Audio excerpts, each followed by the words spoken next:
Sell death হওয়ার পরে, এর আগে কিন্তু পড়াইছি সেল ডেথ হওয়ার আগে অনেক ঘটনা ঘটে, কিন্তু সেল ডেথ যখন হবে তারপরে যে এই স্পেকট্রাম অফ চেঞ্জেস হবে, মরফোলজিক্যাল চেঞ্জেস, সেইগুলি হলো কোথায়? In living tissue. মরা মানুষের হবে না, কিন্তু মৃত মানুষের হবে না। জীবিত মানুষের শরীরে যে সেল ডেথ হয়েছে, সেই সেল ডেথের উপরে যে মরফোলজিক্যাল চেঞ্জ গুলা হয়, সেই চেঞ্জটা না, চেঞ্জ অনেকগুলা, সেইগুলি হলো necrosis, largely resulting from progressive degradative action of enzyme on the lethally injured cells. কেন হয় তাও বলে দিল। এরকম রবিনসের বইয়ের ডেফিনেশন এইভাবে আর কি। এইভাবে যদি না বলো তাহলে মনে করবে তোমরা নোট বই থেকে পড়ে দিতেছ। আমার এই সম্পূর্ণটাই রবিনস থেকে নোট করা। সে 98 না 96 সন থেকে আমি প্যাথোলজি পড়াচ্ছি। রবিন দিয়ে শুরু করছি। আমার ছাত্র যারা আছে, আমি 28 বছর শিক্ষকতা করেছি, তারা জানে যে আমি রবিনসের বাইরে থেকে আমি ক্লাস নোট দিই নাই কখনো। এই জন্য ওরা স্বাদ পায় রবিনসের বইয়ের, যদি ওদের সময় নাই, অনেকেরই থাকে না, রবিনসের বই পড়ার সময় থাকে না, এবং তারা দেখে যে এই কথাগুলি রবিনসের বইয়ে লেখা আছে। তো যদিও আমি আগের মতো পড়ার সময় পাই না, এখন বিভিন্ন কাজে ব্যস্ত হয়ে গেছি, ইদানিং হয়তো কিছু নতুন তথ্য আসতে পারে, হয়তো মিস হইতে পারে, এই জন্য তোমরা নতুন বই পড়বে রয়েছে। Necrosis refers to a spectrum of morphologic changes that follows cell death in living tissue, largely resulting from progressive degradative action of enzyme on the lethally injured cell. Two process bring about the changes on necrosis. দুইটা process আছে ওখানে necrosis করার মতো। Usually সেটা হলো এনজাইমিক digestion of sell, এনজাইমটা সেলের অর্গানে digested হয়। আর হলো ডিনেচারেশন অফ প্রোটিন, সেলের ভিতরে যে প্রোটিন থাকে সেগুলি ডিনেচার্ড হয়ে যায়। ওয়েন ক্যাটালাইট, তাহলে এই যে এনজাইমের কথা বললাম, যে এনজাইম হলো ক্যাটালিস্ট, এনজাইমের কোনো ক্ষতি হয় না, এনজাইম ঘটনা ঘটায়। তাহলে when catalytic enzyme is derived from lysosome of the dead cell, it is called autolysis.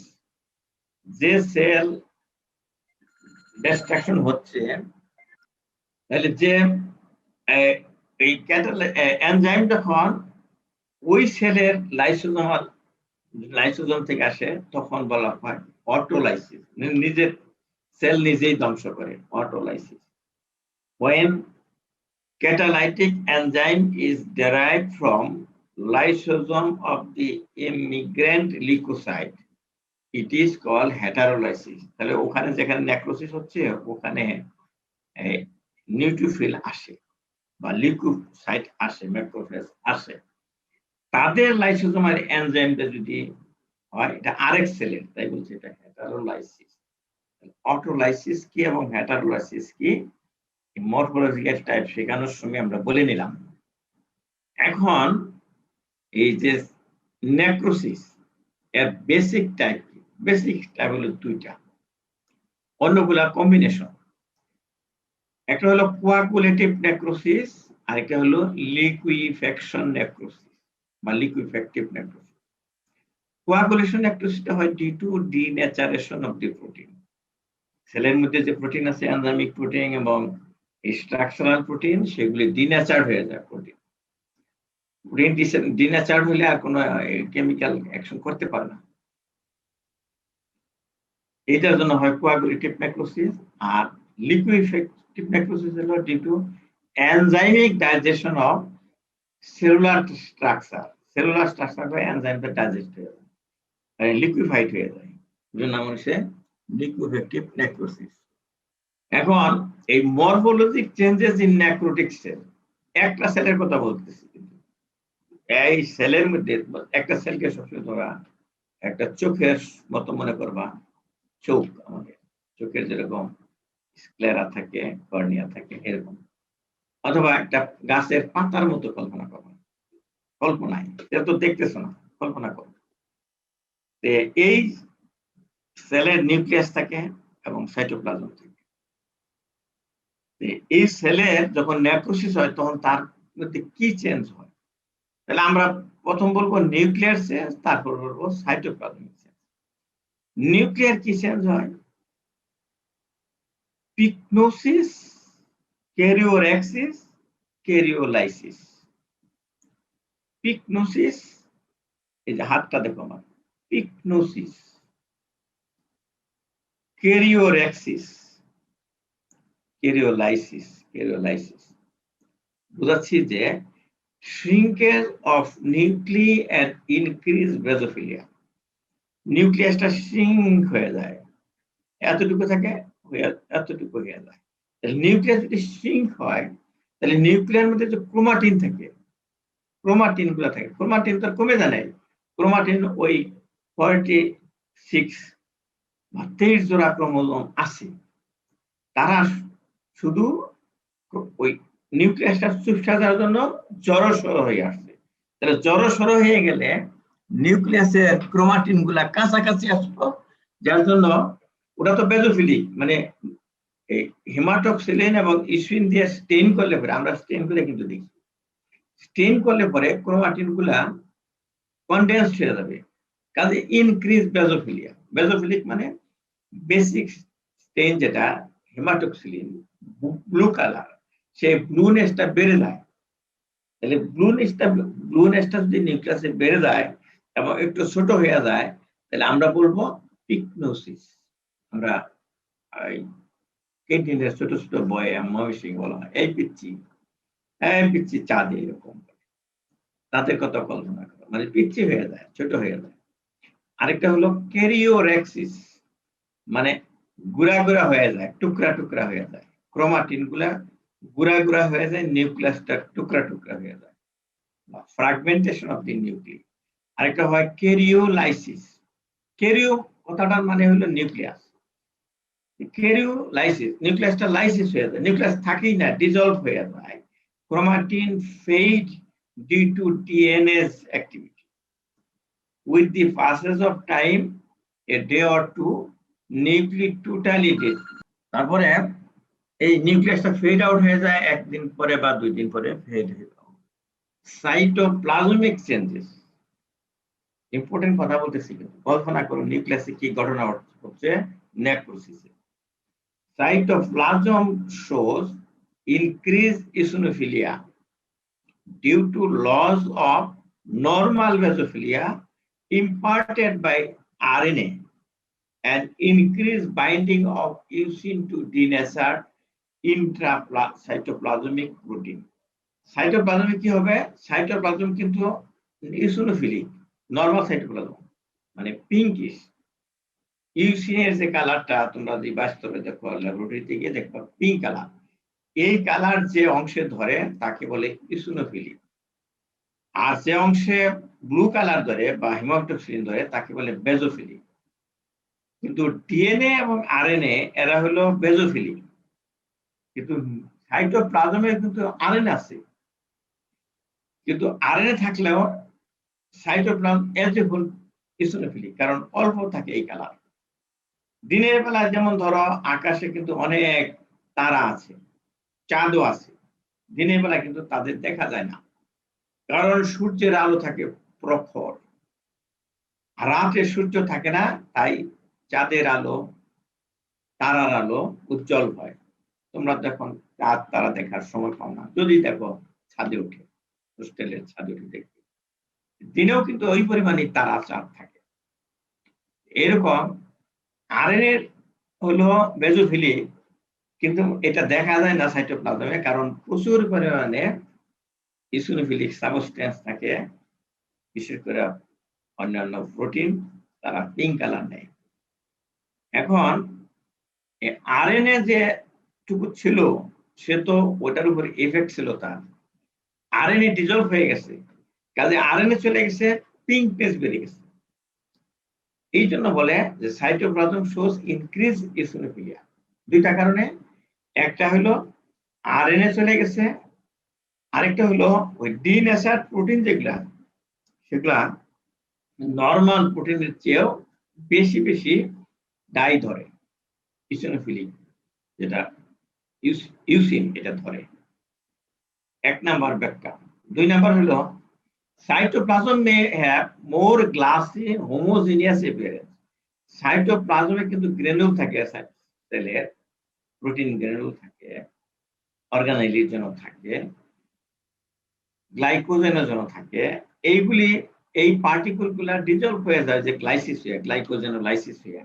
কাজেই এমনি তো হোমোজিনিয়াস, কিন্তু আরো হোমোজিনিয়াস হয়ে যায়, গ্লাসের মতো। গ্লাস যেমন মসৃণ থাকে তাই এটা কেন হয়, গ্লাইকোজেন পার্টিকুলগুলা থাকে না, গ্লাইকোলাইসিস হয়ে চলে যায়।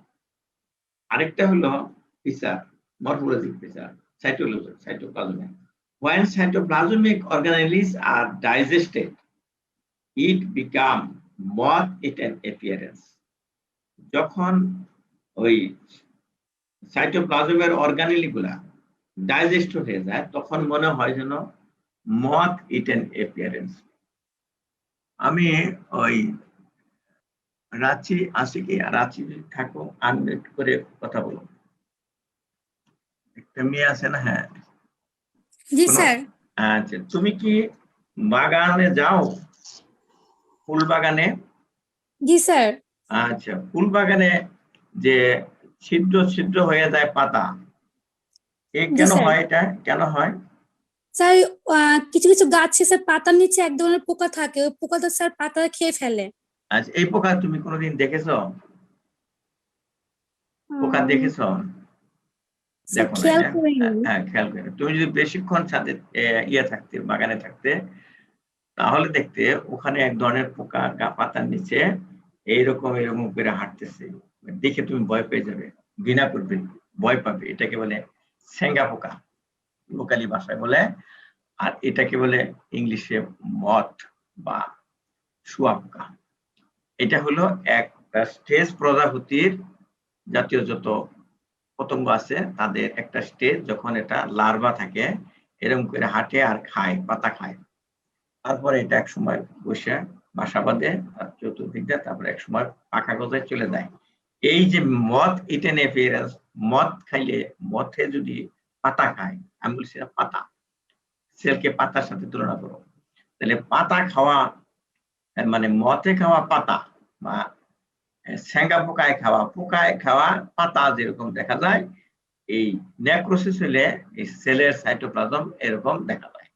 এটা বিজ্ঞানীরা বলছে, তোমরা তো মত দেখোই নাই। ধন্যবাদ। মিউট। মথ ইটেন অ্যাপিয়ারেন্স হয়ে যায়। আর যদি মথ ইটেন না দেখো থাকো, তাহলে চিতই পিঠা যারা দেখছো দেখবা সিদ্ধ সিদ্ধ থাকে, এইরকম সিদ্ধ সিদ্ধ হয়ে যায় চিতই পিঠা। এটা দেখছো তোমার সন্ধ্যার সময় চিতই পিঠা খাও। Finally, dead cell may become calcified. ওই যে সেলটা ডেড হইলো, এটা ক্যালসিয়াম জমে ক্যালসিফাইড হয়ে থাকে। মরফোলজিক প্যাটার্ন অফ নেক্রোসিস, বিভিন্ন রকম প্যাটার্ন থাকে। প্যাটার্ন কিভাবে বুঝবো? অনেকে চুলের বিনুনি পাকায়, মেডিকেলের মেয়েরা হয়তো বিনুনি পাকায় না। আমাদের আগে দেখছি মেয়েরা চুলে বিনুনি পাকাইতো বা বেনি পাকাইতো বিভিন্ন প্যাটার্নে। অনেকে কুশি দিয়া গেঞ্জি বানাইতো, বুনাইতো বিভিন্ন প্যাটার্নে আর কি। তো সেই এক একজনের এক এক প্যাটার্ন করতো। আফ্রিকার মেয়েরা বেশি বেশি চুলের প্যাটার্ন করে চুল বাঁধে। এই মরফোলজিক প্যাটার্ন আছে সেলের নেক্রোসিসের। Coagulative necrosis, liquefactive necrosis, caseation necrosis, fat necrosis, এই চারটা। তোমরা দেখি আরেকটা লাগাই দাও, মাসুল নেক্রোসিস। এটা আমার এই স্টুডেন্ট জহিরের বই আছে। আরেকটা জানি কি আছে, ওইটা বলে মনে করি যে হ্যাঁ এই জহিরের বই আসছে। রবিন্সের বই ওটা নাই ওইরকম ভাবে, অন্য বই আছে হয়তো, ওখান থেকে নোট করছে, লাগাই দিছে। আমি ওটা বললেও ধরবো যে হবে। হয়েছে তোমার। আর এই 4টা বললেও ধরো যে হয়েছে, টিচাররা মাইন্ড করবে না। আর যদি বেশি ভুল বলতে থাকো তাহলে মনে করবে জহিরের বই ছাড়া কিছুই পড়ো না। ওটা হলো এন্ডেভারের বই আর কি, বইটা ভালোই, আমি খারাপ বলতেছি না, কিন্তু কিছু কিছু টার্ম বললে আমরা বুঝতে পারি এটা জহিরের বই থেকে বলছি। এখন coagulative necrosis, liquefactive necrosis, caseation necrosis, fat necrosis, এটা হলো মরফোলজিক প্যাটার্ন। আরেকটা বলবো আমি পরে বলতেছি, সেটা অন্য জিনিস, খুব ভালো করে পড়তে হবে কিন্তু। Coagulative necrosis, coagulative necrosis is characterized by preservation of the basic outline of the coagulated cells due to the denaturation of structural and enzymic proteins blocking the proteolysis of the cells. যে সেলে necrosis হচ্ছে ওই সেলটাকে আমি যখন মাইক্রোস্কোপে দেখব তার basic যে outline এটা ঠিক থাকবে। আর কি হবে, কেন হবে এরকম, যে সেলটা আছে ঠিকই কিন্তু প্রোটিন গুলা ডিনেচার্ড হয়ে গেছে, এই জন্য এরকম হয়। কেন হয়েছে, ওই এনজাইম কে ব্লক করে দিছে আর একে ডাইজেস্ট করতে পারে না, ডিনেচার্ড হয়ে গেছে।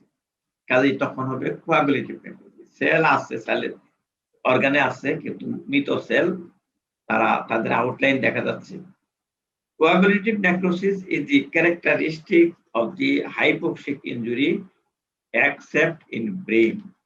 মানে হাইপোক্সিয়া যেখানে যেখানে হচ্ছে সেখানে কোয়াগুলেটিভ নেক্রোসিস except brain। এটা কি কেউ তোমরা বলতে পারবে এই কেন এই ব্রেনে হাইপোক্সিয়া হলে কোয়াগুলেটিভ নেক্রোসিস না হইয়া লিকুইফেক্টিভ নেক্রোসিস হয়? তোমাদের মধ্যে রাঁচি বা যে বলতে পারবা সে আনমিউট করে বলো, যে বলতে পারবা ব্রেনে কেন কোয়াগুলেটিভ নেক্রোসিস না হইয়া লিকুইফেক্টিভ নেক্রোসিস? পারলা না? যদি পারো আনমিউট করে বলো। আচ্ছা, আমি যদি পরের ক্লাসে জিজ্ঞেস করবো, যদি কেউ পারো তাকে আমি পুরস্কার দেব। যদি কেন ব্রেনে কোয়াগুলেটিভ নেক্রোসিস না হইয়া লিকুইফেক্টিভ নেক্রোসিস হয় তাকে আমি পুরস্কৃত করব, ঘোষণা দিলাম আমি। আচ্ছা, বইয়ে পাবে, দেখে বই পড়ো দেখো। Myocardial infarction is the prime example of coagulative necrosis. যে কোনো জিনিসের এক্সাম্পল দিতে বলে, তুমি বলো যে স্যার মায়োকার্ডিয়াল ইনফাকশন হলো কোয়াগুলেটিভ নেক্রোসিসের 1 নম্বর। Liquefactive necrosis result from autolysis or heterolysis। আগে বলছি কি জিনিস, লাইসোজোমাল এনজাইমটা digested হয়। It is characteristic feature of bacterial infection because bacteria can stimulate accumulation of white cell। Bacteria যেখানে ইনফেকশন হয় ডব্লিউবিসি আসে, সেখানে ডব্লিউবিসি আসলে পরে তার লাইসোজোমাল এনজাইম আসে পানি করে দেয়, একদম লিকুইফেক্টিভ করে দেয়, তখন হয় pass. For obscure reason, hypoxic death of cell within central nervous system often evoke liquefactive necrosis। উত্তর এখানে এসে গেছে, বলতে পারো না। obscure reason, অজানা কারণে এই ব্রেনে লিকুইফেক্টিভ নেক্রোসিস। আর তোমরা কিভাবে পারবা? আমার রবিন ভাই বলছে যে এটা অজানা কারণ, আর তোমরা কিভাবে বলবে? বলতে পারলে আমি তো পুরস্কার দিবই। রবিনসের বই লেখা এটা, আর যদি এইবার হয়ে থাকে কোনো আবিষ্কার তাহলে হইলো পুরস্কার দেব না, যে এটা আমি জানি না এইবার হয়েছে। আর যদি ভবিষ্যতে হয় তোমরা আমার কাছে বলবে হয়ে গেছে কি কারণে লিকুইফেক্টিভ নেক্রোসিস হয়। আর এক্সাম্পল দিতে বললে বলবে অ্যাবসেস কজড বাই পাথোজেনিক ব্যাকটেরিয়া। যদি লিকুইফেক্টিভ নেক্রোসিসের এক্সাম্পল ব্রেন বলো তাহলে আমরা হতাশ হব, কারণ আমরা ব্রেন দেখি না, ব্রেন কেউ আমরা দেখি না, খুলে দেখি না যে লিকুইফেক্টিভ নেক্রোসিস, কিন্তু আমরা অ্যাবসেস বা ফোড়া কেটে আমরা দেখি পাস বের হয়। পাস কে না দেখছো? কাজেই এই অ্যাবসেস বললাম, পাথোজেনিক ব্যাকটেরিয়ার জন্য পাস হয়, অ্যাবসেস হয়, এটাই হলো example of liquefactive necrosis. Caseation necrosis is a distinctive form of coagulative necrosis. ওই যে বললাম যে বেসিক ফর্ম ছিল coagulative necrosis, তারই একটা ডিস্টিংটিভ ফর্ম হলো ওই coagulative necrosis, এই caseation necrosis, encountered most often in foci of tubercular infection. যেখানে টিউবারকুলোসিস হয় সেখানে এটা পাওয়া যায়, caseation necrosis. The term caseous is derived from gross appearance of the area of necrosis. ধরো লিম্ফ নোডে টিউবারকুলোসিস হয়েছে, ওটা আমি চাকু দিয়ে কাটলাম, গ্রস দিলাম, গ্রস এক্সামিনেশন। আমরা যে টিস্যুটাকে সেকশন দিই, কাটি চাকু দিয়ে কাটি, মাংসের মতো করি, এইভাবে চপিং করি, তখন তার যে কাট সারফেস থাকে এটা আমরা দেখি। সেখানে হেমোরেজ থাকতে পারে, নেক্রোসিস থাকতে পারে।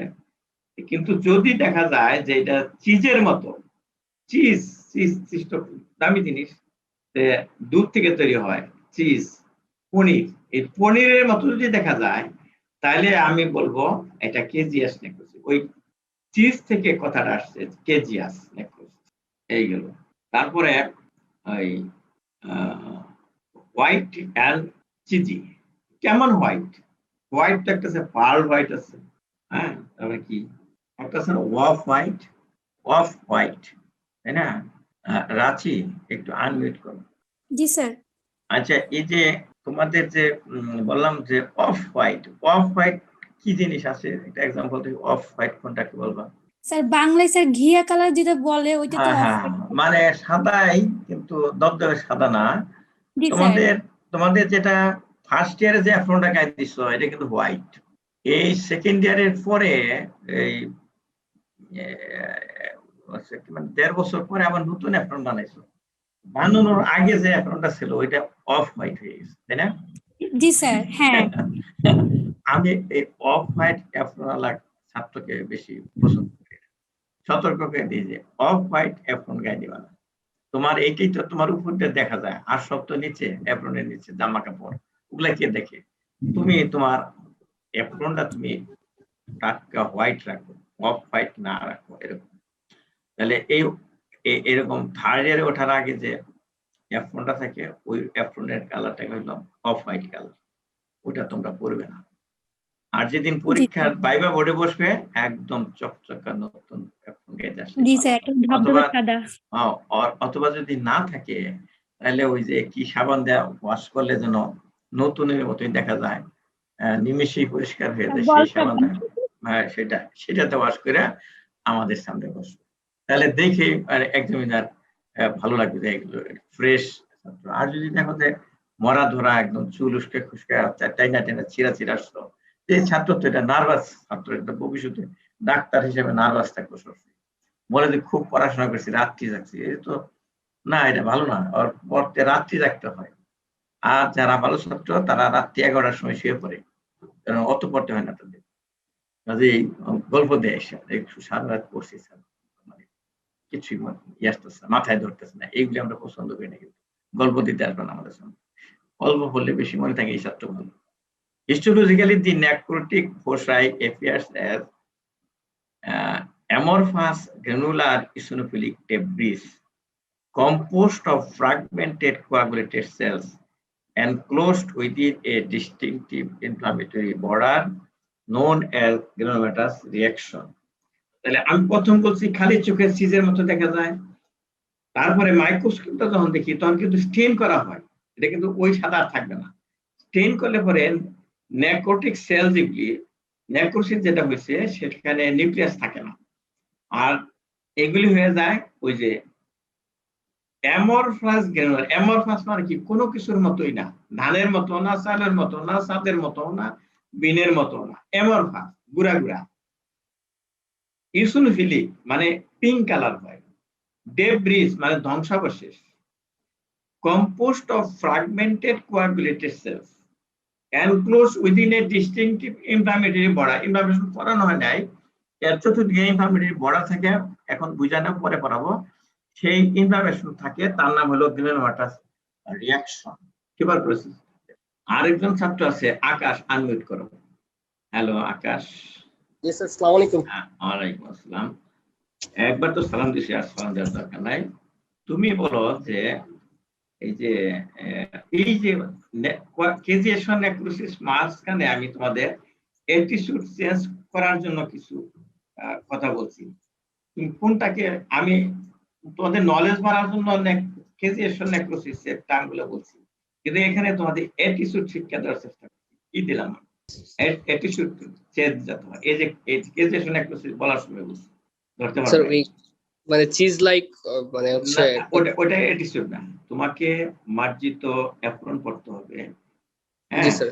দবদবে অ্যাপ্রন পড়তে হবে, ময়লাযুক্ত ডিসকালার হয়ে গেছে এরকম অ্যাপ্রন পড়বে না। এই থাকলে সবাই খুশি থাকবে তোমার প্রতি, টিচারও খুশি থাকবে, বসলে পরে টিচারের মনোভূতিতে থাকবে। এই যে অ্যাটিটিউড, এটাকে বলে অ্যাটিটিউড। এখানে তুমি এখানে নেক্রোসিসের কোনো কথা নাই। আমি পড়ানোর সময় মাঝে মাঝে এরকম সামান্য সময় অ্যাটিটিউড শিক্ষা দেই, কিন্তু কালেকটিভলি 1-2 বছর পরে দেখা যায় তোমাদের অনেক কিছু শিক্ষা দেওয়া হয়েছে। তারা আমার কাছে বলে, স্যার আপনি কথা বলছিলেন, আমি মাইনাস চলি সবসময়। Thank you. Fat necrosis. Fat necrosis are two type, একটা হলো ট্রমাটিক ফ্যাট নেক্রোসিস আর একটা হলো enzymatic fat necrosis. Enzymatic fat necrosis is a focal area of destruction of fat. Adipose টিস্যুকে ফ্যাট বলা হয়। সেখানে একটা অংশে, কিছু অংশে focal area of destruction of fat resulting from abnormal release of activated pancreatic lipase. Pancreatic lipase আছে যে ফ্যাটকে ডিজলভ করে, সেইখানে অ্যাক্টিভেটেড অবস্থায় রিলিজ হয়। এমনি আনঅ্যাক্টিভেটেড অবস্থায় রিলিজ হলে কিন্তু কি হবে না, ডাইজেস্ট হবে না। Activated pancreatic lipase into substances of pancreas and peritoneal cavity. এই প্যানক্রিয়াস তো থাকে এখানে, পেটে থাকে, এটা রিলিজ হবে, ওখান থেকে নেক্রোসিস হইয়া বের হইয়া যাবে। ওটা তো যাওয়ার কথা ছিল পরিমাণ মতো আমাদের ইন্টেস্টাইনে। যখন প্যানক্রিয়াসটা নেক্রোসিস হবে তখন এটা ওই দিক দিয়ে যাবে না, ও একদম বের হইয়া পেরিটোনিয়াল ক্যাভিটিতে আসবে, প্যানক্রিয়াসও পড়বে, ওখানে যত ফ্যাট আছে ডিজলভ করবে, আর বাইরে যে পেটটা তো একদম ফ্যাটের কি বলবো স্তূপ, সবারই দেখা যায় পেটের মধ্যে জমে আছে, আমারও অনেকগুলো জমে গেছে। তো বাড়তি ফ্যাট গুলা পেটে জমে বেশি, সেইগুলাকে ডাইজেস্ট করে। This occurs in acute pancreatitis. এই জন্য acute pancreatitis খুবই খারাপ। Activated enzyme escapes from acinar cell and duct, liquefy fat cell membrane and split triglyceride esters contained within the fat cell. The released fatty acid combine with calcium to produce grossly visible chalky white areas. তাহলে সারা পেটে দেখবে fat necrosis হইয়া ওখানে calcium জমে জমে সাদা সাদা চকের দানার মতো হবে। তুমি যদি আমাদের ক্লাস না করে থাকো, না করে যদি সার্জন হয়ে থাকো, পেট কাইটা যদি দেখো পেটের ভিতরে তোমার নাড়ি ভুড়ির উপর দেয়া সাদা সাদা গুড়া গুড়া দানা পড়ে আছে, সাদা সাদা চকের দানা, তোমার সন্দেহ হবে যে এটার ভেতরে পেট চকের দানা গেল কিভাবে, কারণ তোমার মাথায় তো এটা নাই, তুমি ক্লাসই করো নাই প্যাথোলজি। যদি ক্লাস করে থাকো তাহলে তুমি ধরতে পারবে ও এটা কিছু না, এটা হলো কোন সময় তার এনজাইমেটিক ফ্যাট নেক্রোসিস হয়েছিল, এই ওমেন্টাল ফ্যাট, এই জন্য এখানে সাদা সাদা দানা দানা পড়ে আছে। এইটা দেখে তুমি বুঝতে পারবে। আর যদি না বুঝো তাহলে হয়তো ওই যে পড়ো নাই, বুঝবে যে এই বেটার পেটে চক গেল কিভাবে, চক পাউডার গেল কিভাবে, না বুঝলে অনেক কিছুই সমস্যা হয়। কাজে সব কিছু বুঝে বুঝে পড়বেন। Traumatic fat necrosis occurs usually in breast. আর ব্রেস্টে অনেক ফ্যাট থাকে, অনেক ফ্যাট, এই জায়গায় যদি ট্রমা হয় নানান ভাবে হইতে পারে। কোনো মেয়েরা মারামারিও করে, ফেসবুকে দেখছি মেয়েরা মারামারি করে, হঠাৎ করে চোখে এসে যায় মারামারি করতেছে, শুনছি যে মেয়েরা মারামারি করে, কিন্তু আজকাল দেখা যায় ফেসবুক ছেড়ে দিছে মারামারি মেয়েরা মারামারি করে আঘাত লাগতে পারে, অথবা ওই কোথাও অ্যাক্সিডেন্ট হওয়া আঘাত লাগতে পারে, স্বামী স্ত্রী মারামারি করেও আঘাত লাগতে পারে। যেভাবেই হোক, যখন একটা শক্ত আঘাত লাগবে, ওখানকার যে সেল আছে সেই ট্রমা হয়ে আছে, ওই রিলিজ হবে এনজাইম, সেগুলা ফ্যাট নেক্রোসিস করবে, সেটা হলো ট্রমাটিক ফ্যাট। আর প্যানক্রিয়াটাইটিস যেটা হয় সেটা হলো এনজাইমেটিক ফ্যাটি। এখন এটা হিস্টোপ্যাথোলজিক্যালি কি দেখবে? Histologically the areas shows foci of shadowy outline of necrotic fat cell. মাইক্রোস্কোপে যখন স্লাইড দেখবে, আমরা স্লাইড দেখি, তোমাদেরকে প্র্যাকটিক্যালি দেখাবো। তো ওখানে দেখবে shadowy outline of necrotic fat cell with basophilic calcium deposits surrounded by inflammatory reaction with plenty of lipophases. Shadowy outline মানে বললো কি, যে একটা সেল তো বড় থাকে ফ্যাট সেল, তার যে আউটলাইনটা এটা খুব ছায়া ছায়া আফসা আফসা। মানুষকে যদি অন্ধকার রাত্রে ঘোরাফেরা করতে দেখা যায়, বোঝা যায় যে এখানে একটা মানুষ আছে। বেশি দূরে গেলে বোঝা যায় না, কাছে গেলে। আর তোমরা যারা ভূত দেখেছো, ভূত প্রেত, পেতনি হলো ওই মহিলা, ভূত হলো পুরুষ। তাহলে ভূত এবং পেতনি যারা দেখেছো, তোমরা দেখেছো কি? কেউ দেখেছো? আকার দেখেছো? ভূত দেখছো নাকি? ভূত দেখো না? কেউ দেখো না? আচ্ছা, ভূত দেখতে কেমন আমি বুঝাই। ভূতের একটা আউটলাইন দেখা যায় যে এটা একটা বড় সড়ো মানুষ। একটা মানুষ যতটুকু তার থেকে 10 গুণ বড় থাকে। তারপরে বোঝা যায় যে এতটুকু সে বড়। আর তার মুখটা দেখা যায়, তার দাঁত গুলা সাদা সাদা দেখা যায়, হি হি করে হাসে। আর যে পেটনি কি কি করে হাসে। তাহলে এই যে আফসা আফসা দেখা যায়, এই জন্য বলা হয় ঘোস্ট সেল। এখানে আমি উল্লেখ করি নাই, তোমাদের বই আছে ঘোস্ট সেল, মানে ভূতের মতো সেল। মানে আউটলাইন দেখা যায় কিন্তু সেলটা কি, ভিতরে কি আছে কিছুই বলা যায় না। কনেক্ট থাকে, ক্যালসিয়াম ডিপোজিট থাকে, আর আশেপাশে ইনফ্লামেটরি বর্ডার থাকে। কোথায় হয়? ফ্যাট নেক্রোসিস সেল, মাইক্রোস্কোপিতে দেখা যায় ঘোস্ট সেল। আর লাইপোফেজ আর লিপিড থাকে। আমি একটা ক্লাস দিচ্ছি অনলাইনে, 1 ঘন্টা করে। এই যে ঘোস্ট সেল পাওয়া যাবে, এই আর পাওয়া যাবে লাইপোফেজ। লাইপোফেজ হলো মানে ম্যাক্রোফেজের ভিতরে ফ্যাট, এটা হলো লাইপোফেজ। ওই ফ্যাটও কিন্তু ভেকুল থাকবে, এমনি নরমাল ফ্যাট থাকবে না, স্লাইডে থাকবে ওই ফ্যাট ভেকুল। আরেকটা আছে স্পেশাল, ওই যে বলছি যে ওই 4টা মধ্যে নাই। Coagulative necrosis, liquefactive necrosis, caseation necrosis, fat necrosis, এইটা হলো 4টা প্যাটার্ন। কিন্তু আরেকটা স্পেশাল, এটা হলো গ্যাংগ্রিনাস নেক্রোসিস। এটা সার্জনরা বেশি ব্যবহার করে। Gangrenous necrosis does not represent a distinctive pattern of cell death. Cell death is distinctive pattern.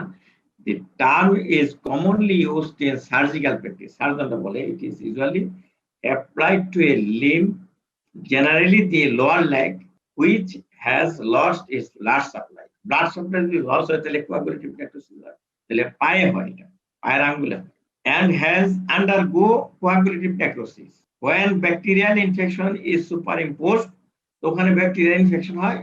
Bacterial infection হয় লিকুইফেক্টিভ, আমরা আগেই বলে আসছি লিকুইফেক্টিভ নেক্রোসিস পাস হয়। তাহলে একদিক দিয়ে হলো কোয়াগুলেটিভ নেক্রোসিস, আর এরপরে হলো লিকুইফেক্টিভ।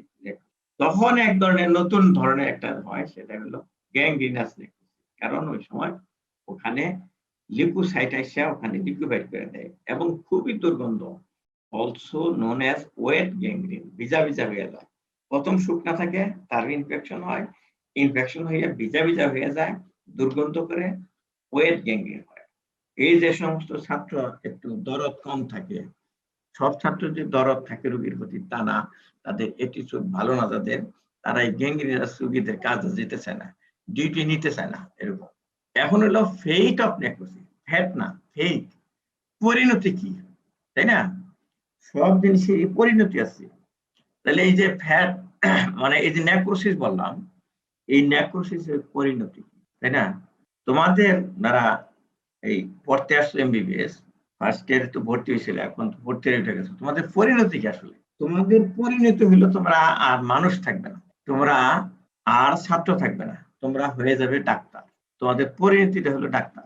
বারবার বলি, তোমাদের পরিণতি কিন্তু ডাক্তার। আর এই যে নেক্রোসিসের পরিণতি হলো disappearance of necrotic cells and their debris by combined process of enzymic digestion and fragmentation with phagocytosis of particulate debris by leukocyte. এই যে সেলটা নেক্রোসিস হচ্ছে ওইটা আরও এনজাইম দিয়ে ফ্র্যাগমেন্টেড হয়ে যাবে, ডাইজেস্টেড হয়ে যাবে, আর যে পার্টিকুল গুলো পড়ে থাকবে আশেপাশে ফেগোসাইট আইসা ওটাকে এনগাল্প করবে, ম্যাক্রোফেজ আইসা ওটাকে এনগাল্প করে পরিষ্কার করে দিবে সেলগুলোকে। আর ক্যালসিফিকেশন অফ নেক্রোটিক সেলস, যেটা এনগাল্প করলো না পরে রইলো, ওর উপরে হবো ক্যালসিয়াম জমবে and cellular debris if they are not promptly destroyed and reabsorbed, তাহলে ওর মধ্যে ক্যালসিফিকেশন হয়ে যাবে। এই হলো তার পরিণতি, ফেট অফ নেক্রোসিস। এরপরে আছে অ্যাপোপ্টোসিস, এটার সাথে রিলেটেড, কাজে এটা শেষ করব, আমাদের মরফোলজিক্যাল টাইপ শেষ হয়ে যাবে।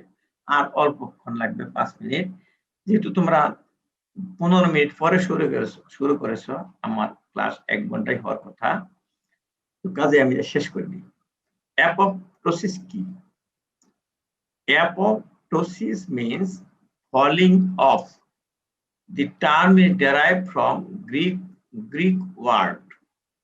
আচ্ছা, অ্যাপোপ্টোসিস, টসিস মানে পরে থাকা। তোমরা হয়তো অ্যানাটমিতে পড়েছো, টসিস হয় মানে উপরে নিচে পড়ে থাকে, চোখ অর্ধেক বন্ধ থাকে, এরকম বন্ধ থাকে, এটা হলো টসিস। এক চোখ দেখে থাকে, আরেক চোখ করা, এটাকে টসিস বলে। তাহলে ফলিং অফ, ঝরে পড়ে, খুশি খসে পড়ে, গাছের পাতা খুশে খসে পড়ে, তাই না? আকাশ বলো তো দেখি, গাছের পাতা কোন মাসে ঝরে পড়ে? আকাশ নাই নাকি? আকাশ তো আছে, নাই? হ্যাঁ, গাছের পাতা একটা মাসে ঝরে পড়ে, সব অনেক গাছের পাতা পড়ে দেয়, কোন মাসে ঝরে? অথবা একটা গান আছে আপনার মধ্যে, আবার পাতা ঝরার দিন এলো, কোন মাসে পাতা ঝরে? জানো না? শীতকালের পরে যে মাস আসে, ফাল্গুন মাস, বসন্তকাল, সেই কালে পাতা ঝরে। আপেল মাহমুদের গানে বলছে আবার পাতা ঝরার দিন এলো, আসলে তা বলেনি, উনি বলছেন যে আমাদের দেশের তাজা ছেলেরা, আমার ভাইয়েরা, ফাল্গুন মাসের 8ই ফাল্গুনে তারা ঝরে পড়েছে, সেই গানে তাই বলছে আবার পাতা ঝরার দিন এলো, কিন্তু ওই সময় গাছের পাতাও ঝরে। যাই হোক, এরকম অ্যাপোপ্টোসিসে আমাদের পাতা ঝরে, মানে আমাদের যে শরীরের যে সেল, বলছি না পাতার সাথে তুলনা, এগুলি ঝরে ঝরে পড়ে, একটা একটা করে পড়ে এরকম। আর নেক্রোসিসে একদম ডাল ধরে পড়ে, একদম ঝোঁকা ধরে পড়ে এরকম, আর এখানে একটা একটা করে পড়ে। Apoptosis is a form of cell death designed to eliminate unwanted host cell through activation of coordinated internal program series of events effected by a dedicated set of gene products. আমি এগুলি টুকরা টুকরা করে বলে দিই, বুঝতে পারবে যে অ্যাপোপ্টোসিস একটা সেল ডেথের ফর্ম, এটা সেল ডেথের একটা ফর্ম। তোমাদের যে এই আমাদের দেশে যে ভালো ভালো গায়ক আছে, রেডিও টিভিতে তাদের দেখা যায় অথচ ভালো গান গায়, এদেরকে বের করে আনার জন্য একটা পদ্ধতি আছে, কি জানি বলে টেলিভিশনে, ক্লোজ আপ আয়োজন করে দেয়। তো ওটাকে 100-150 ক্যান্ডিডেট আসে, কিন্তু 100-150 কিন্তু পুরস্কার দেওয়া যাবে না, আস্তে আস্তে 1, 2, 3 করতে হবে। তাহলে সেগুলিকে ইলিমিনেট করতে হবে, যেগুলো ভালো না সেগুলোকে বাদ দিতে হবে। তো গান গাবে আর ওরা থেকে ভোট দিবে, মেসেজ দিয়ে ওদেরকে আউট করে দিবে, কম যারা পাবে তারা আউট, বেশি যারা টিকবে। তাহলে ওইটা একটা পদ্ধতি, ইলিমিনেট করার পদ্ধতি, শেষে যে থাকবে সে ফার্স্ট। এখানেও তাই, যে যেটা আনওয়ান্টেড হোস্ট সেল, হোস্ট মানে আমরা মানুষের যে সেলগুলা আনওয়ান্টেড, দরকার নাই, এগুলি ফেলবো কিভাবে? সেগুলিকে আউট করে দিতে হবে, নক আউট করে দিতে হবে। কিভাবে? একটা পদ্ধতি আছে, সেটা হলো এই ইন্টারনালি প্রোগ্রাম করা, এটা জিন প্রোডাক্ট, তারা প্রোগ্রাম করা, আল্লাহর দেওয়া প্রোগ্রাম, তারাই করবে কি এই অ্যাক্টিভেটেড হবে হইয়া এইগুলিরে ডিস্ট্রয় করে দেবে। Apoptosis is a form of cell death manifested by characteristic chromatin condensation and DNA fragmentation. এটা একটা ক্যারেক্টারিস্টিক যেখানে ক্রোমাটিন কনডেন্স হয় আর ডিএনএ ফ্র্যাগমেন্টেড হয় এই পদ্ধতিতে। আর ওখানে কি হয়েছে, ক্যারিওর এপিগনোসিস হয়েছে, ক্যারিওর এক্সিস হয়েছে, ক্যারোলাইসিস হয়েছে, ওটা ছিল নেক্রোসিস। আর এখানে হলো ক্রোমাটিন কনডেনসেশন এবং ডিএনএ ফ্র্যাগমেন্টেশন। অ্যাপোপ্টোসিস কোথায় কোথায় হয়? Apoptosis is responsible for the following physiologic and pathologic event. Physiologic দরকার, আর কিছু নাই দরকার নাই সেখানে হয়।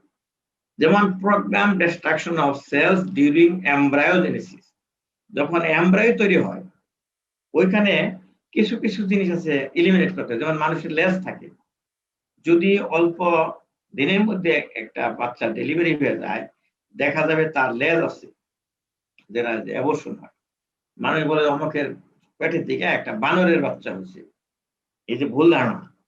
কিন্তু আসলে ওটার পরিপক্ক হওয়ার আগে একটা লেজের মতো থাকে, কক্সিসটা লম্বা থাকে, তাহলে ওটাকে এলিমিনেট করে কিভাবে? অ্যাপোপ্টোসিস হয়ে। এবং আরো অনেক কিছু আছে যেগুলি এমব্রায়োতে থাকে, ফিটাসে থাকে না। আর এটা হলো ফিজিওলজিক্যাল। আর hormone dependent involution of the adult, মানুষ যখন বড় হয়, বয়স্ক হয়, বুড়া হয়, বুড়ি হয়, তখন কিছু কিছু অর্গান আছে হরমোন ডিপেন্ডেন্ট যেগুলি, সেগুলি চুষা যায়, অ্যাট্রোফি হয়ে যায়, ছোট হয়ে যায়, কারণ তখন দরকার নাই। কাজেই এটাও physiological hormone dependent involution of adult. Cell depletion in proliferating cell population, যেখানে সবসময় সেল পরিভাষণ হয়, যেমন ইন্টেস্টাইনের ওয়ালে, তো ওগুলি অত হয়ে গেলে টিউমার হয়ে যাবে, কাজে ওগুলি এলিমিনেট করতে হয়। সেল ডেথ ইন টিউমার, টিউমারের যদি সেল ডেথ হয় সেগুলো অ্যাপোপ্টোসিসের মধ্যে কমে যায়। যদি অ্যাপোপ্টোসিস না হইতো, সেল টিউমার খুব দ্রুত বড় হয়ে যেত, বড় হইয়া মানে ম্যালিগনেন্সি ধারণ করতো, এই অ্যাপোপ্টোসিস হয়ে যায়। আরেকটা death of immune cell, immune সেলগুলো ডেথ হয়ে যায় ফাইট করার পরে। Pathologic atrophy of hormone dependent tissue, pathologic atrophy of parenchymal organ after duct obstruction, duct যখন অবস্ট্রাকশন হয় তখন ওই প্যারেনকাইমাল অর্গানগুলো অ্যাপোপ্টোসিস হয়ে যায়। Cell death induced by cytotoxic T cell, cell death in certain viral disease, cell death produced by a variety of injurious stimuli. এই পরীক্ষা আসে এক্সাম্পল অফ অ্যাপোপ্টোসিস, এই যে লিস্ট করে দিয়েছি, এই লিস্টটা লাগাই দাও, এখন আর ডিটেইল বললাম না, পড়ে নিও। মরফোলজি অফ অ্যাপোপ্টোসিস, তাহলে অ্যাপোপ্টোসিস হলে কেমন হয়? সেলটা শ্রিঙ্কেজ হয়, ক্রোমাটিন কনডেনসেশন হয়, ফরমেশন অফ সাইটোপ্লাজমিক ব্লেব, ওই যে ফোসকার মতো করে সাইটোপ্লাজমের ব্লেবের মতো হয়, এন্ড অ্যাপোপ্টোটিক বডি ফর্ম করে, অ্যাপোপ্টোটিক বডি ফর্ম করে। তাহলে সেই অ্যাপোপ্টোটিক body phagocytosis of apoptotic cells or bodies by adjacent healthy cells, apoptotic body যে ফর্ম করে সেইটাকে ফ্যাগোসাইটোসিস করে আশেপাশে হেলদি সেল অথবা প্যারেনকাইমাস সেল অথবা ম্যাক্রোফেজ। তারপর কি হয়? Apoptosis involved in single cells or small cluster of cells, একটা সেলে হবে অথবা দুই চারটা তিনটা সেল একসাথে হবে, খুব বেশি না, জোকা ধরে না। Apoptotic cell appears as a round or oval mass of intensely eosinophilic cytoplasm, এদের সাইটোপ্লাজম ইন্টেন্সিটি হবে ছোট হয়ে আসবে, and with dense nuclear chromatin fragment. Apoptosis does not elicit inflammation.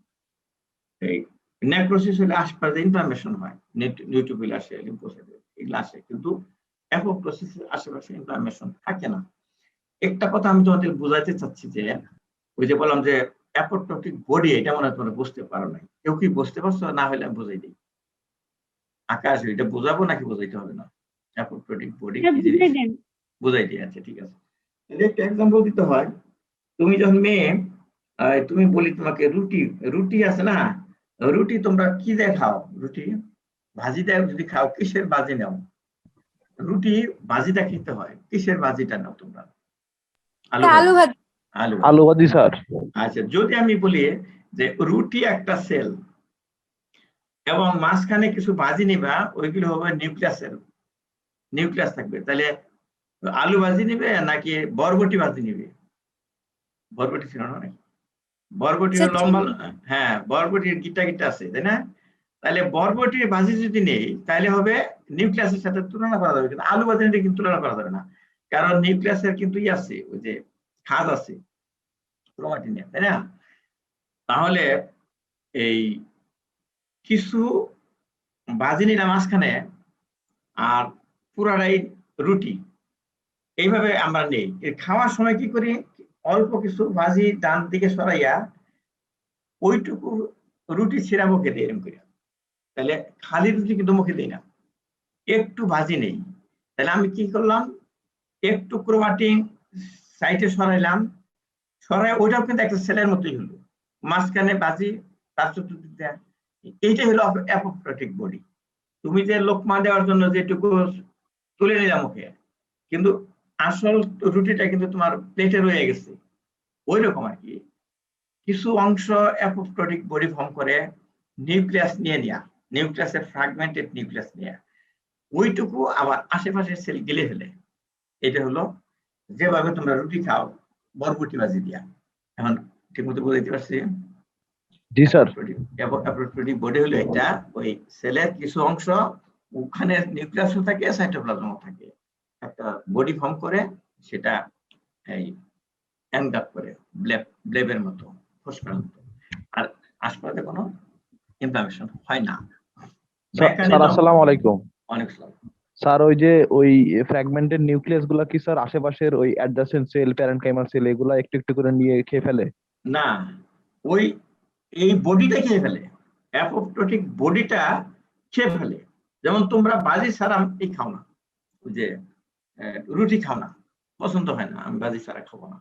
ওরাও আর কি বাজি দিলে পারে, মানে নিউক্লিয়াস সহ দিলে ফট করে ওরা চিনি ফেলে, এনগাপ করে ফেলে, রিকগনাইজ করে ফেলে এনগাপ করার জন্য। এই ধরনের আর কি, ধরো আর কি, ওইটাই হলো অ্যাপোপ্টোসিসের ক্যারেক্টারিস্টিক। কিন্তু কিভাবে হয়, অ্যাক্টিভেশন অফ এন্ডোনিউক্লিয়াস এনজাইম। তাহলে এন্ডোনিউক্লিয়াসের কাজ হলো নিউক্লিয়াসকে কাটে টুকরা টুকরা করে, stimulated by increase cytosolic calcium, আগে পড়াইছি আমি, which causes DNA fragmentation. Endonuclease মানে কি, একটা বাঁশের কঞ্চিম এর মতো ধরো গিট্টা বা আখের, ওর মাঝখানে সে কাটে, যেহেতু এনজাইম ওর নির্দিষ্ট জায়গায় সে কাটে। আর নেক্রোসিস হয় কিন্তু ওইভাবে কাটে না, এন্ডোনিউক্লিয়াস কাটে না, ওটা এমনি র্যান্ডমলি ফ্র্যাগমেন্ট হয়, ওটা কোনোটা ছোট হয়, কোনোটা বড় হয়, কোনোটা মাঝারি হয়, কিন্তু এই যখন এন্ডোনিউক্লিয়াস কাটে তখন নির্দিষ্ট পরিমাণ দূরত্বে সে কাটে। Activation of transglutaminase, which causes shape and volume change, ওই যে shrinkage হয়, এটা ওই ট্রান্সগ্লুটামাইনেজ অ্যাক্টিভেশন হওয়ার জন্য হয়। আরেকটা হলো receptor mediated phagocytosis of apoptotic body. ওই যে এই অ্যাপোপ্টোটিক বডি তো একটা, ওটা তো একটা সেলের অংশ, সেলের অংশ থাকলে তাহলে সাইটোপ্লাজমের অংশ আছে, তার সেল বাউন্ডারি আছে, সেখানে রিসেপ্টর আছে, ওই রিসেপ্টরের সাথে ওই ফ্যাগোসাইটোসিস করতেছে যে তাদের সাথে লাইগেন্ড বাইন্ডিং হয়ে অ্যাপোপ্টোসিস হয়। ইন সাম, এগুলা কিন্তু নেক্রোসিসে নাই। ইন সাম কেসে জিন ট্রান্সক্রিপশন হয়, জিন ট্রান্সক্রিপশন হয়ে প্রোটিন প্রোডাকশন হয়, সিনথেসিস হয়, আর required for the induction of the apoptosis, induction করার জন্য এইটা দরকার হয়, কাজেই জিনের সাথে সম্পর্ক আছে। This process is regulated by a set of genes that are involved in normal cell growth and differentiation. Normal cell growth and ডিফারেন্সিয়েশনের জন্য অনকোজেন এবং প্রোটন কোজেন আছে না, যে প্রোটন কোজেন থেকে হয় অনকোজেন, তাহলে প্রোটন কোজেন কি করে, নর্মাল সেল গ্রোথ করে এন্ড ডিফারেন্সিয়েশন করে, আর অনকোজেন করে টিউমার। কাজে নর্মাল গ্রোথ করে কেনা প্রোটন কোজেন, তাহলে প্রোটন কোজেনটাই আবার ইয়ে করে এই অ্যাপোপ্টোসিস। এখানে এখন যে ডিফারেন্সটা দেওয়া আছে এটা পরীক্ষায় আসে, কিন্তু এই ডিফারেন্স গুলো আমি পড়ানোর সময় বলে ফেলছি, তোমরা শুধু চারটা দেখলেই হবে। নেক্রোসিস হলো হাইপক্সিয়া এবং অটোক্সিজেনের জন্য হয়, অ্যাপোপ্টোসিস হলো ফিজিওলজিক এবং প্যাথোলজিক কন্ডিশনে হয়। হিস্টোলজিক্যালি পরে দেখা যাবে সেলুলার সোয়েলিং হবে, কোয়াগুলেশন নেক্রোসিস হবে, ডিসরাপশন অফ অর্গানিটি হবে, এই নেক্রোসিসে। আর অ্যাপোপ্টোসিসে হবে একটা সিঙ্গল অফ সেল হবে, ক্রোমাটিন কনডেনসেশন হবে, অ্যাপোপ্টোটিক বডি ফর্ম করবে। এটা নেক্রোসিসে নাই, পার্থক্য না। আর ডিএনএ ব্রেকডাউন কিভাবে হবে? র্যান্ডম, আগেই বলছি, এমন ভাবে কাটাকাটি হচ্ছে যে এলোমেলো ভাবে ফ্র্যাগমেন্ট হচ্ছে, কাজেই এটা র্যান্ডম। আর যদি আমি এটাকে ইলেকট্রোফোরেসিস করি তাহলে ওই মিডিয়াতে ডিফিউজলি স্প্রেড হয়ে থাকবে, কারণ বিভিন্ন সাইজের এটা বিভিন্ন লেন্থ থাকে, তার মলিকুলার ওয়েট থাকে বিভিন্ন, কাজে ওটা ডিফিউজলি ছড়াই থাকবে। কিন্তু যখন অ্যাপোপ্টোসিস হবে তখন ডিএনএ ব্রেকডাউনটা হবে ইন্টারনিউক্লিওসোমাল, এবং যখন আমি ইলেকট্রোফোরেসিস করব তখন ওরা স্টেপ ল্যাডার ফ্যাশনে থাকবে। ওই যেটা অনেকগুলা থাকবে মাঝারি, অনেকগুলো থাকবে মিডিয়াম, অনেকগুলা থাকবে, কাজে ওরা ওই সারিবদ্ধভাবে সাজানো থাকবে এই ইন্টারনিউক্লিওসোমাল হওয়ার জন্য। প্রত্যেক গিটটাতে কিন্তু কাটবে না, কোনোটা একটু লম্বা কাটা হবে, কোনোটা খাটো কাটা হবে, কিন্তু যখন সাজানো হবে ইলেকট্রোফোরেসিস করে তখন একই সাথে ছোটগুলা সাজাবে, মাঝারি গুলা সাজাবে, এটা তখন স্টেপ ল্যাডার ফ্যাশন হবে, ডিফিউজ হবে না। মেকানিজম হলো নেক্রোসিস হবে ATP depletion, membrane injury, free radical damage. আর অ্যাপোপ্টোসিস হবে gene activation, endonuclease activation. Tissue reaction হবে, ইনফ্লামেশন হবে নেক্রোসিসে, আর অ্যাপোপ্টোসিসে no inflammation, phagocytosis of apoptotic body হবে। এই হলো পার্থক্য পরীক্ষায় আসে। এই যে আমি চিত্র আকারে দেখাইছি, এই দিকে আছে বাম দিকে আছে নেক্রোসিস, ডান দিকে আছে অ্যাপোপ্টোসিস। এই যে দেখো, এই যে নিউক্লিয়াস, এই যে নিউক্লিয়াস, এই নিউক্লিয়াস থেকে কিছু নিউক্লিয়াস এখানে এসে একটা বডি ফর্ম করে, যে বডি, এই বডিটা খেয়ে ফেললো, হয় যে এটা আলাদা হয়ে গেছে।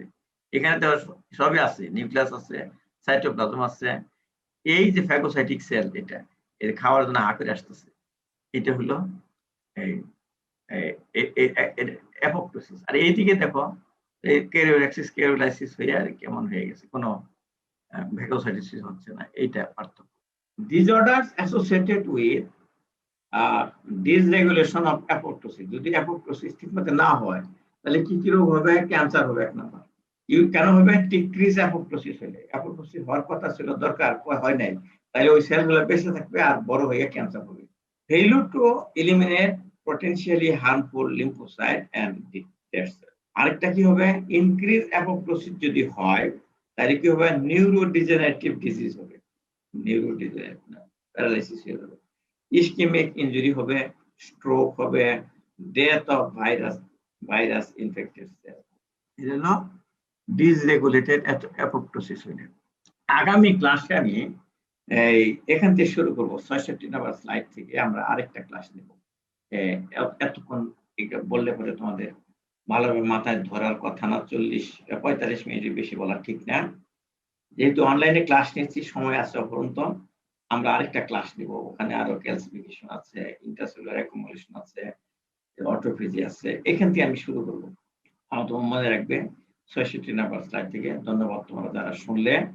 আর যদি তোমাদের আমি কোনো কিছু বলতে গিয়ে ভুলে গেছি বা কিছু মনে হয় বলা উচিত ছিল বা কিছু জানার থাকে, তোমাদের মধ্যে থেকে একজন হেল্প করো, আমি ইয়ে করি, শেয়ার বন্ধ করে দিই। আসসালামু আলাইকুম স্যার। শেয়ার না, শেয়ার করতে হবে। স্যার আসসালামু আলাইকুম। ওয়ালাইকুম আসসালাম। স্যার অ্যাপোপ্টোসিসে স্যার অ্যাপোপ্টিক বডি যে স্যার অ্যাডজাসেন্ট সেল আর প্যারেনকাইমাল সেল এনগালফ করবে, স্যার অ্যাডজাসেন্ট সেল আর প্যারেনকাইমাল সেলগুলো স্যার একই না স্যার? প্রশ্নটা ছিল যে অ্যাডজাসেন্ট সেল আর কি বললাম? প্যারেনকাইমাল সেল স্যার একই সেল না স্যার, মানে একই টাইপের সেল? এখানে একটু পার্থক্য আছে। অ্যাডজাসেন্ট ইমিগ্রেন্ট সেল, এটা মনে হয় বলতে গিয়া বা লিখতে গিয়া, ওই যে সেল যে বাইরে থেকে আসলো অ্যাডজাসেন্ট সেল, ইমিগ্রেন্ট সেল এই করতে পারে না, এটা সরি, ওরা তো ইয়েতে এনগালফ করে নেক্রোসিসে, এটা হয় ম্যাক্রোফেজে। কিন্তু অ্যাডজাসেন্ট সেল আর প্যারেনকাইমাল সেল, মানে যেটাই বলো তুমি, অ্যাডজাসেন্ট সেল বা প্যারেনকাইমাল সেল, সে তাকে এনগালফ করে।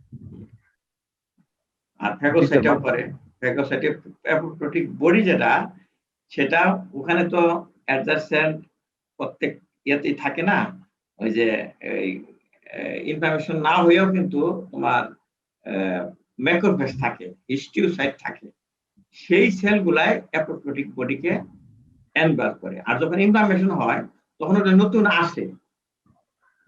আসে, ওখানে যেগুলা ছিল হিস্টিওসাইট অনেক অর্গানে আছে, লিভারে আছে, লাংসে আছে না, ইনফ্লামেশন না হয়েও কিন্তু আছে হিস্টিওসাইট, সেগুলো কিন্তু ইনভার্টি করে, এনগ্রাফ করে, তাহলে ওরা অ্যাডজাসেন্ট সেল, ওরা এনগ্রাফ করে ইনফ্লামেশন না হয়ে।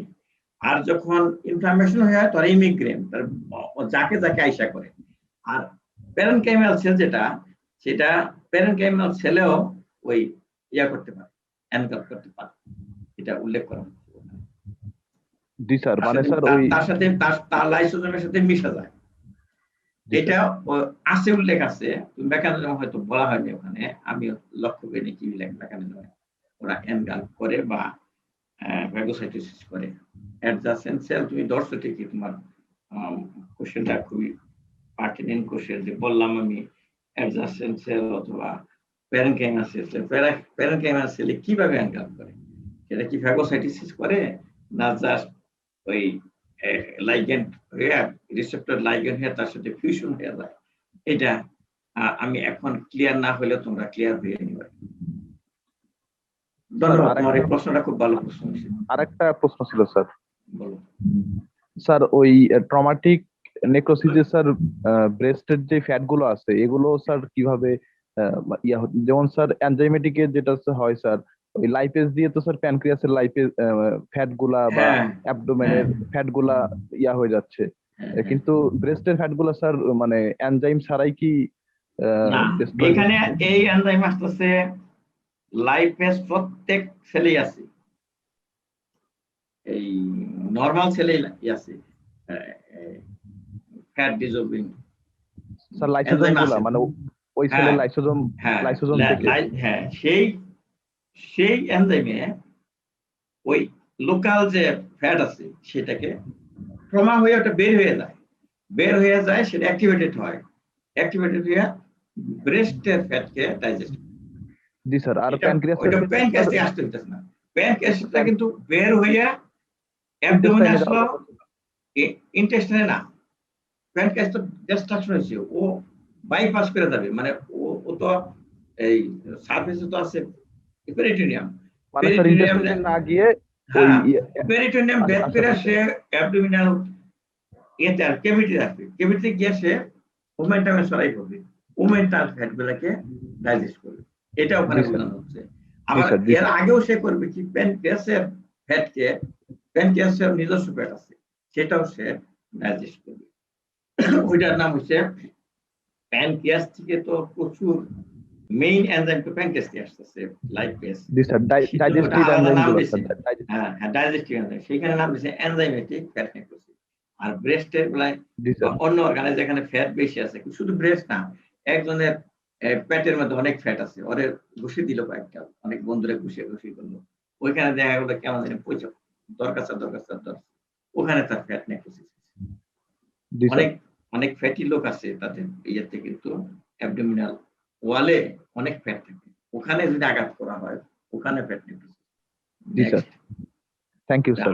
আরেকটা জিনিস তোমাদেরকে এম করি, যে তোমরা যখন এই ইয়েতে অনলাইন আসবে, তোমরা অবশ্যই টিচারদের সাথে আসো, মার্জিত থাকবে, তোমাদের এমন কোনো ছবি দিবে না যেটা এই মেডিকেলের ছাত্রদের মতো না দেখে গিয়ে টিকটকদের মতো দেখা যায়, এরকম করবে না। ধন্যবাদ। আরো বলুন, আরো কোনো প্রশ্ন থেকে যদি বলো যে আরো আলাপ করে অসুবিধা সময় 10টা বাজার টাইম আছে, 10টার সময় শেষ করে দেবো। আমরা পরে কিন্তু আরেকটা ক্লাস আছে, ওই যে ওইটা আগামী সপ্তাহে খুব সম্ভব শেয়ার হয়নি আমাদের সেলগুলি, আস্তে আস্তে পড়ানোর উদ্দেশ্য হলো খুবই ইম্পর্টেন্ট, বোঝার ব্যাপার আছে, সারা বই ভিতরে আছে নেক্রোসিস। ইনশাআল্লাহ স্যার, ইনশাআল্লাহ স্যার। আজকের ক্লাসটির জন্য স্যার আপনাকে অনেক অনেক ধন্যবাদ স্যার। ধন্যবাদ সবাইকে, আর তোমরা এটাকে শেয়ার করবে, তাহলে আমি চাই যে এটা লাইভলি হোক, সাথে সাথে দেখো, পরে অনেকে এটা বাসি জিনিস দেখতে চায় না বা আগ্রহ হারিয়ে ফেলে। তাছাড়া তোমরা অ্যাডভান্স হইতে চাও, আমার এইগুলি কিন্তু আমার ওয়েবসাইটও আছে talukdarbt.com এ ইয়েতে আছে লেকচার নামে একটা বাটন আছে সেখানে আছে তোমরা অ্যাডভান্স দেখতেও পারো জানা থাকলে কিন্তু ক্লাসও ভালো লাগে আগের থেকে কিছু জানা থাকলে বই পড়া থাকলে ভালো লাগে যে হ্যাঁ আমি তো এটা দেখছি থ্যাংক ইউ সবাইকে ইনশাআল্লাহ স্যার থ্যাংক ইউ স্যার ধন্যবাদ ওয়ালাইকুম আসসালাম থ্যাংক ইউ স্যার সবাইকে ধন্যবাদ জেনেসিস ইউনিভার্সিটিকে ধন্যবাদ আসসালামু আলাইকুম স্যার ওয়ালাইকুম আসসালাম